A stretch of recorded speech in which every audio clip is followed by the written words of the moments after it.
After what happened the previous night, when Miyu got drunk and Tanjijo took her back to the hotel to rest, things didn't just end there. She was reprimanded and looked at with judgmental eyes. But what stood out to me was that Tanjijo didn't avoid responsibility. He stepped forward to explain everything to Jifeng. His reason was simple. He couldn't just stand by after seeing Miyu being disrespected by her family and mocked by her colleagues. Jifeng, on the other hand, was still very much himself, caring, but in a leader-like way. He directly warned Tanjijo that no matter the situation, he must never take advantage of Miyu when she's vulnerable. It sounded a bit harsh, but honestly, it was also a very clear form of protection. After that, it feels like Miyu started to have Jifeng backing her up behind the scenes. Her superior immediately stepped in and demanded that the staff write self-criticism reports to her. It's just a small detail, but enough to show that Miyu's position is gradually changing. She's no longer someone who can be easily looked down on. But what I liked most in this episode is how Miyu handled the apology. Jifeng came to apologize for hurting her before, but she didn't accept it right away. Not because she's stubborn, but because she has been hurt too many times. You can't just say sorry and expect everything to be instantly okay. It was such a real and mature response. The later part of the episode feels a bit lighter when the hotel runs into trouble with their afternoon tea event, and Jifeng invites Miyu's mother to help. It turns out her mother is actually very skilled at baking.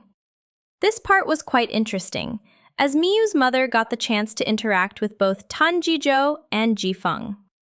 With her experience, she could immediately tell both men have feelings for her daughter.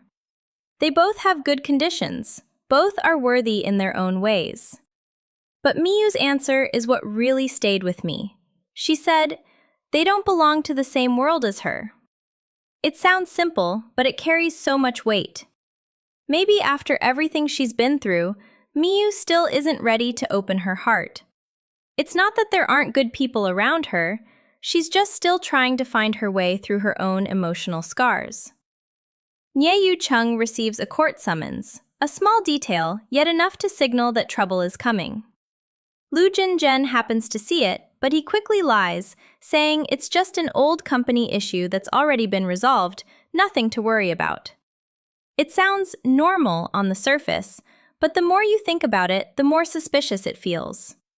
And as expected, the truth is that the summons is about the division of assets between him and Miyu. When the two meet to settle things, I could clearly see a completely different Miyu. No more terp patience, no more avoidance. She's firm and straightforward in demanding the money she rightfully deserves. What I really like about Miyu here is that she doesn't act out emotionally. Instead, she chooses to handle everything through legal means, calm, rational, and clear. Meanwhile, Miyu Chung continues to deny that he still has the investment money. But Miyu is no longer the same as before. She hits back with a sharp question. Then where did the money for your new house come from? A single question that leaves him with no way to dodge. Right at that moment, Lu Jinzhen appears, and unsurprisingly, she starts mocking Miyu again, saying things like how she's already divorced but still trying to take money from her ex-husband and that she definitely won't get a single penny. Honestly, it's exhausting to even listen to. But what really stands out isn't those words, it's Miyu's attitude. She's no longer shaken by these attacks like she used to be. Later on, the atmosphere softens a bit as Tanjijo prepares to leave. Miyu goes to see him off, and this time she takes the initiative to apologize for causing trouble when she got drunk before. It's a small detail, but very Miyu. She's always clear and sincere in how she treats others. And then, the final line of the trailer really made me pause. If I truly want to help you, then I actually want to take you with me. No more hesitation, no more hidden meanings. Tanjijo finally expresses his feelings directly.